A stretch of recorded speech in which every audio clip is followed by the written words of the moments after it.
Hello, and welcome to today's podcast. Today, let's review some coping and management tips. First up, schedule time with yourself. Spending time alone creates the space needed to release emotion, energy, and stress.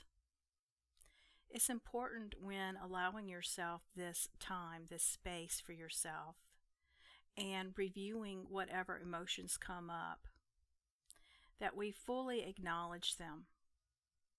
We don't try to emotion stuff, rather we're pulling them out, we're observing them without judgment, processing it, which could mean stomping around if you're angry or crying if you're upset. Simply process what's there and then allow it to go.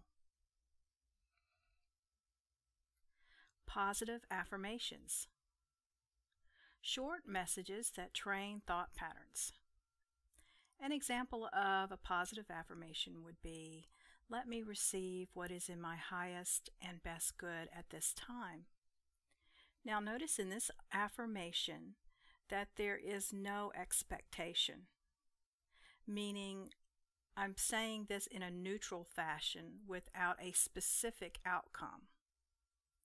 That allows for whatever is truly in my best and highest good to come forward, whether or not it's my expectation or what I visualize or not.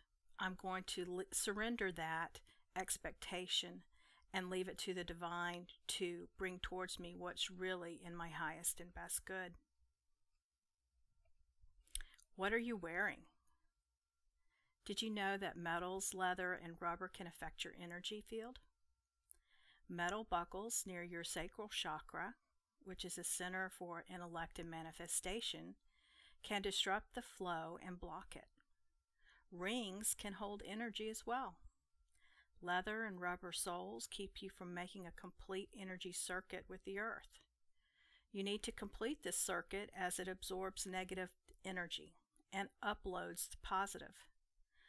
I suggest limiting the use of metals, leathers, and rubber and going barefoot as often as possible. Chakra cleansing and balancing.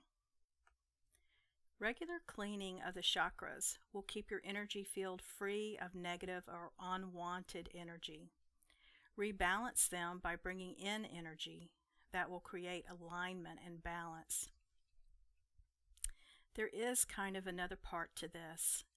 It's all well and good to visualize chakras, how they're spinning, and to clean out any negativity that you may find. But each chakra holds a particular energy, and it has an archetypal cast of characters that go along with it.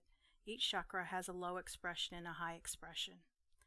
And really, when we talk about chakra cleansing and balancing on a deeper level, we're also looking at thought patterns and belief systems and how we are vibrating. Are we high vibrating with the highest expression of that chakra or more in the lower? This becomes really important when we're working with our energy signature, in order to attract what we really want rather than what we don't. And we'll go into this in more depth on a later podcast. Centering, aligning yourself with spirit and get out of ego. Try to live in the moment, and whatever emotion comes up, express and release it. This is a good one. Sometimes I imagine the soles of my feet are growing roots, and I anchor deep within the earth, and I envision all my negative energy flowing out of those roots, and I envision uploading positive loving energy from the earth. I am visualizing anchoring myself. This becomes grounding. Stones. Some people find that crystals and gemstones aid in clearing negative energy and maintaining balance. Choosing yours by trying several different stones and paying attention to how each feels will allow you to choose the correct stone for you. Now, stones either ground or amplify, so choose wisely. Aromatherapy. Essential oils can enhance well-being. Choose whatever elevates or calms your mood. Forgiveness. Forgiving others and forgiving self is one of the most powerful tools you can have. It will clear your energy and raise your vibrational rate.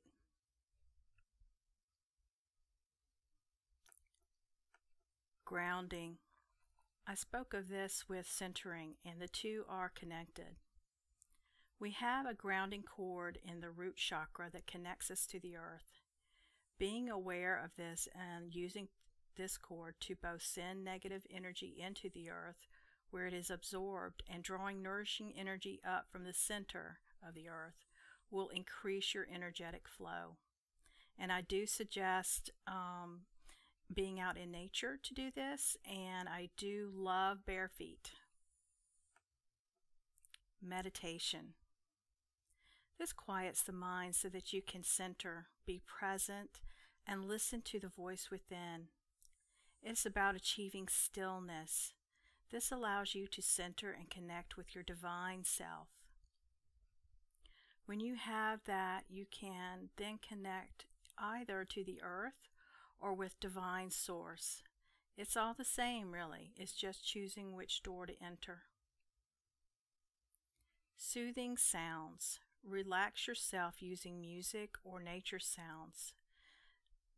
Music also is one of the best tools that you have for very quickly raising the energetic vibration. So I do suggest music that if you need to relax, make it soothing. If you need to gear up, then make it something positive and upbeat. Animals in nature. Being in nature or spending time with your pets is a great way to relax, clear energy, and connect. Animals transmute energy. They receive negative and upload positive. Trees do the same, minus the purring. Put both hands on the tree and see negative energy flowing from your right hand into the tree, and see positive energy entering your left hand. Continue until you feel balanced. Smudging. The Native Americans have been doing this with great results for years. Burning sage while stating an intention is the great method for clearing energy. Now, you can use other things besides sage. Sweetgrass is wonderful. Cedars are wonderful.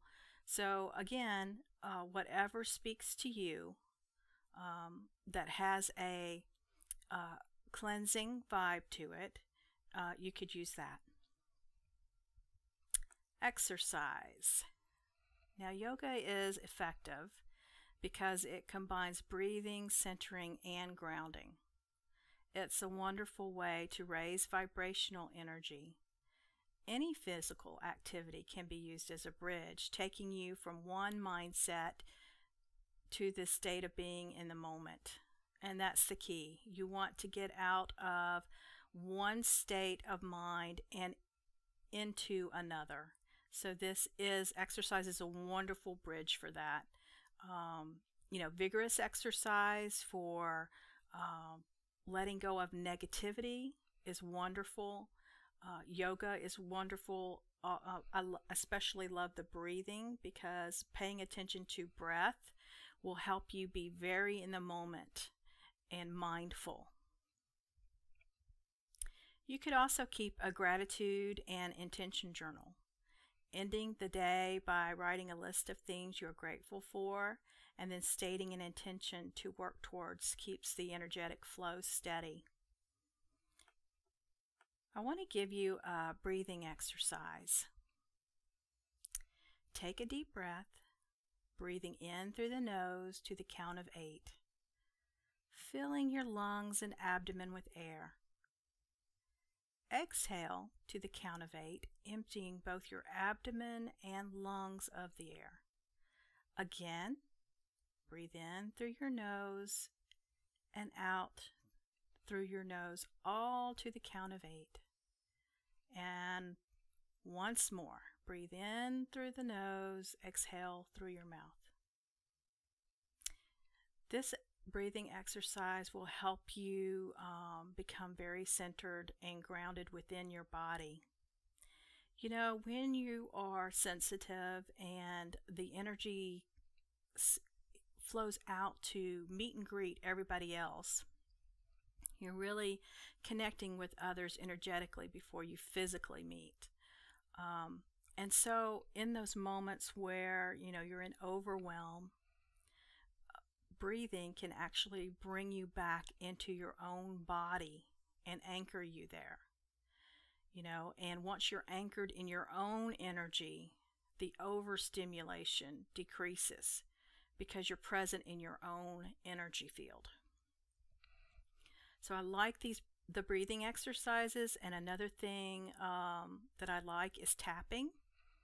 And sometimes, you know, we meet someone and we're a little bit on overwhelm and we can't, like, you know, go around doing the breathing exercises with our mouth open, you know, so we have to do it discreetly, in through the nose, out through the nose.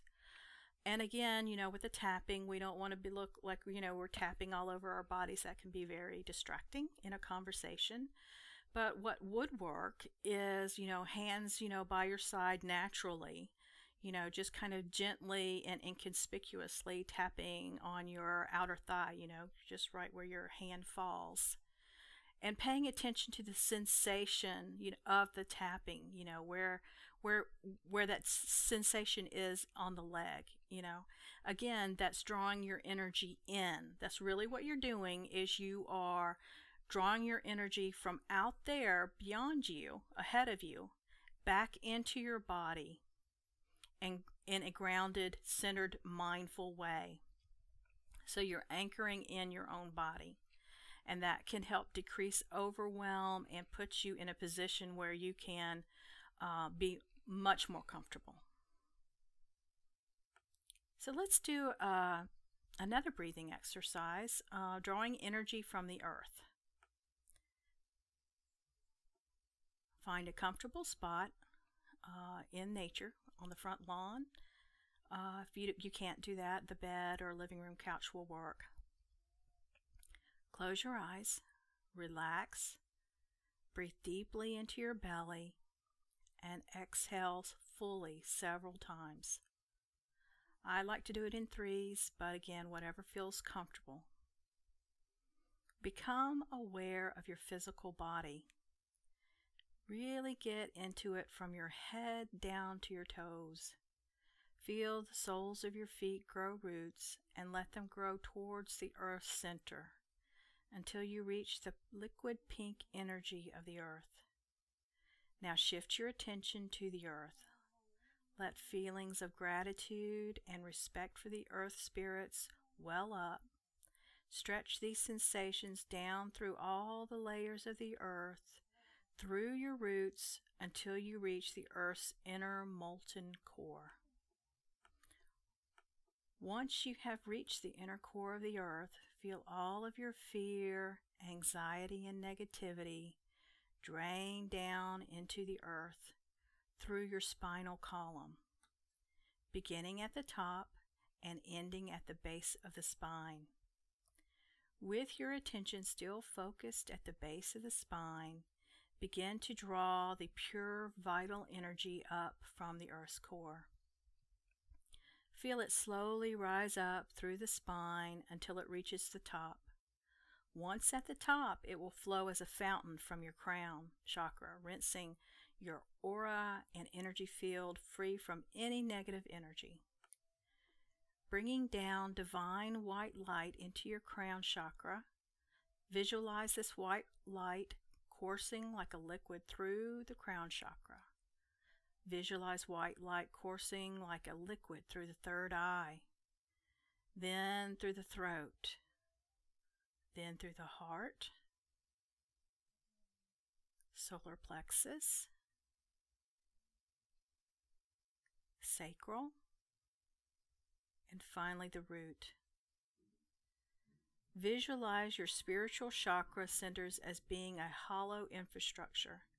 Then as each one fills up with the liquid white light, see it expand until it creates a bubble of white light that encases you totally. The white light is divine energy. It carries with it healing, sustenance, and supportive energy. So it's important to develop a plan to help you deal with the overstimulation and overwhelm that can sometimes happen. Step 1 is to acknowledge you're in overwhelm. Then try to reframe the situation you are experiencing. Take a step back. You can use a mantra or phrase that brings you back to center and gives you a sense of peace.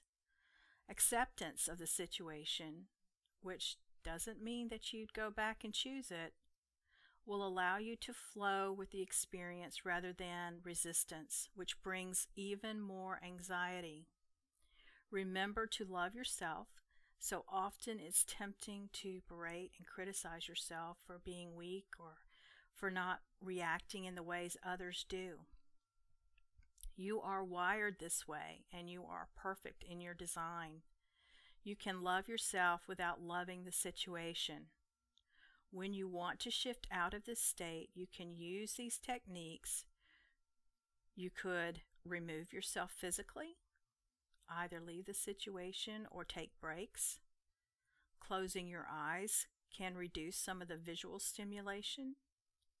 Take a walk outdoors if you can, and use breathing exercises. Tapping is also wonderful. You can wash your hands and visualize the stress leaving. A good old salt soak in the tub is great too if you have an opportunity. And drink plenty of water. Boundaries are also very important. Make sure you set them and define them so others don't cross them. You can be flexible, but know your limits. Now I want to talk a moment about shielding. Now many people use shielding to ease the bombardment of information and emotions coming towards them. But I have found that they have limited effectiveness. Why? Well, while they are a tool that is often given to you for use in overwhelm, you cannot shield 24/7.